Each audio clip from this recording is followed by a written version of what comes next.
Welcome to the Astrotherapy podcast.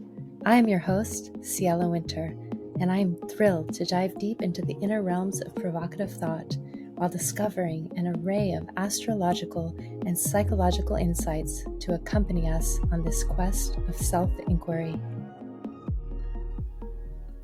Hello. Welcome to this week's podcast. Our theme for this week around the exchange of services, the exchange of our energy, the exchange of our personal resources, and how we can do that from an authentic place of service. So the question that we are exploring, how can I help? As someone who is oriented toward service as a life path, I am often reflecting on to what extent I can actually help people and what kind of circumstance is required for that to be a reality. Over the years, I have learned 4 big lessons on this topic. Number 1, I cannot actually help anyone unless I help myself first.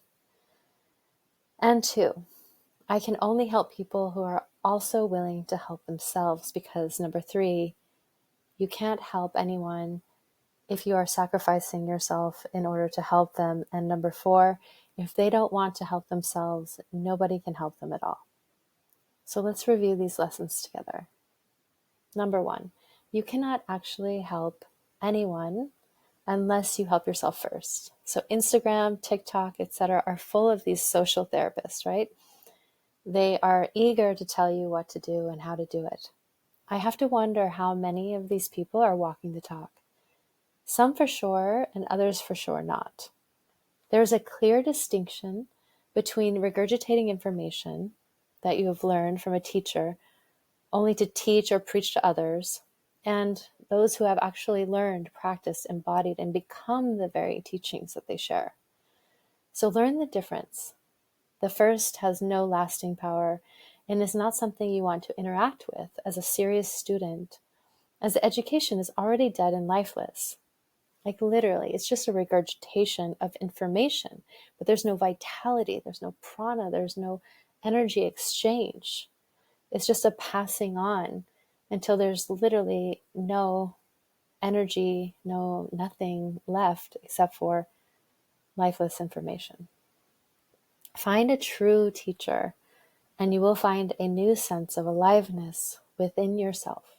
In this way, if you are helping others in any capacity without having lived the wisdom that you are passing along, it isn't wisdom at all, only plagiarism of thought, which helps no one, truly. So number 2, you can only help people who are also willing to help themselves. Actually, I want to go back to number 1 for a moment. You cannot actually help anyone unless you help yourself first.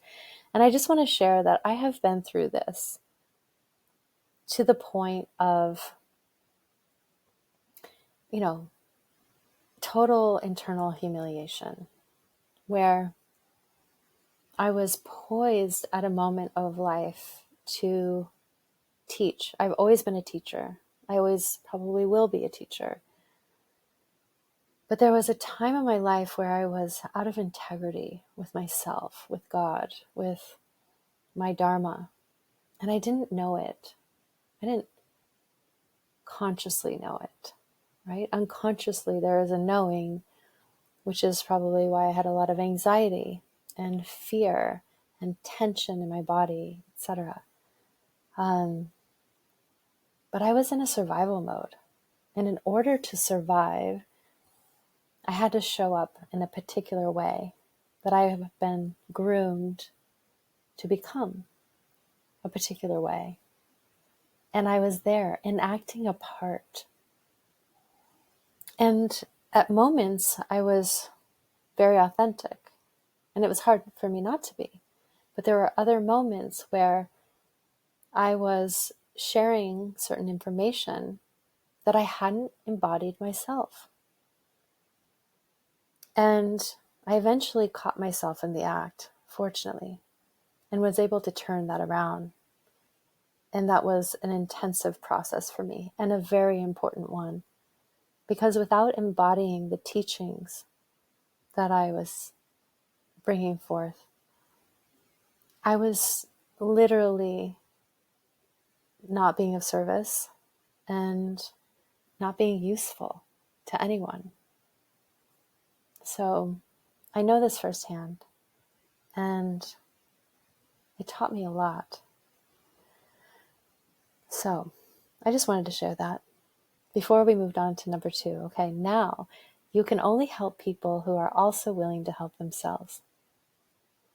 Have you ever felt like you were spinning your wheels with the same advice, same words of wisdom, same conversation again and again to a friend or colleague seeking your guidance or support? I'm sure you have. It can be heartbreaking time and time again, years later maybe, where you suddenly find yourself caught in the same kind of distortion of reality because the person you are helping isn't helping themselves. Most likely, they feel they are getting help because they are asking for it, yet they are leaving the most important part of the equation behind them: action.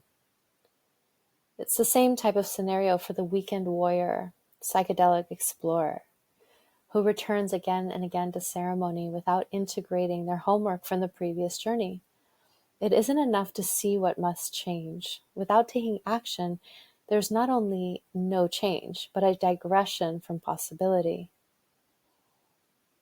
So this just is super important to understand, that it isn't enough to just ask for help and then kind of receive someone else's support and help, take a deep breath, sigh, take a bath, and, put it to bed. We actually have to do our part. We have to participate. We have to do our work to show up and change ourselves. Nobody else is going to do it for us. Nobody else can. And on the psychedelic piece, we are definitely in a new world with psychedelics, whereas, 5-10 years ago, it was a much different place, much less accepted in the mainstream. Now it's becoming very mainstream. Microdosing mushrooms, every suburban mom is practically doing it at this point. But for some of the work that we do with plant medicine, we also can't just put all of the responsibility on these plants or on a ceremony to do the work for us. You go there to learn what it is that you need to do. The work begins after. The work begins after you become aware of what the work is. But so many people feel that the work is done just by showing up and seeing, but seeing is not enough. Okay, number 3. You can't help anyone if you are sacrificing yourself in order to help them. This is so cliche. Please be sure to place your oxygen mask on before helping others. And it's true. However, this world is full of situations where this is not the case. For example, people who are in service as a means of avoiding helping themselves, right? Some are wanting to be the martyr, gathering evidence upon evidence of the sacrifices they have made for others, as if they should receive a medal for their good Samaritanism. And if they don't receive the accolades, they are suddenly an unacknowledged victim of those they have helped. This is sick, twisted, real, and perhaps a lot more common than one might realize. Another example: authentic helpers and caretakers who are authentically inclined to do this from their hearts, yet again are missing the mark because they literally don't have time to take care of themselves, right? Don't have time, in quotes. This is actually the same root as the previous example, but less obvious. And lastly, the ones who are willing to give everything for a cause they believe in, but literally are killing themselves in the process, left with nothing to give, and the whole mission collapses. If only they had taken better care of themselves, perhaps the solution or the solutions would materialize. Okay, so we have to help ourselves first, and we can only help people that are helping themselves. We can't help anyone if we are, in fact, sacrificing ourselves in order to help them because we have nothing left. And so, number 4, if people don't want to help themselves, nobody can help them at all. And you aren't the problem in this case. So recognize that there is nothing you can or could have done to save a friend or an acquaintance from self-destruction or from any obstacle of any kind if they aren't willing to help themselves. Many of you who have lived with or been in relationship with an addict know this better than anyone. Addiction is venomous and prolific as a means of self-sabotage. Stay vigilant for yourself as to what even you might be addicted to that is diverting you away from helping yourself in some capacity. As humans navigate the dark matter of this Kali Yuga that we call home, this is the type of self-awareness needed to keep afloat and from getting caught in the mire of deeper samsaric quicksand. It is virtuous to help others. Just keep this point in mind when you feel you have failed, especially when you have given a true A+ for effort. Okay, so to reiterate, lived knowledge becomes understanding and eventually settles as wisdom earned. Share and help from this place if you really want to be of service. And if there's no gas left in the tank, there is no offering that can be made. No mission, cause, or relationship is worth a slow suicide mission of self-sacrifice that leaves you powerless, penniless, or useless. Be aware. Different forms of this can show up in tricky circumstances as well. For example, motherhood, in partnership, at work, or even when self-employed, and truly anything that takes more than you receive. How did giving without receiving become such an epidemic? And a shout out to others who have a hard time asking for help. I'm raising my hand, although I've been working on this. Otherwise, I've been working on my pride through time. It's been a big process of learning how to ask for help, learning how to expose vulnerability, right? Which is a big part of this. So let's imagine for a moment a world in which we help each other, meaning we're up for and have already helped ourselves to the extent that we are able. What would this really feel like? How do you feel inside this vision? Create it today by assessing your level of sacrifice. Reel in your resources, fill yourself up, and then give big. In this way, you can be of service in a way that is actually unimaginable.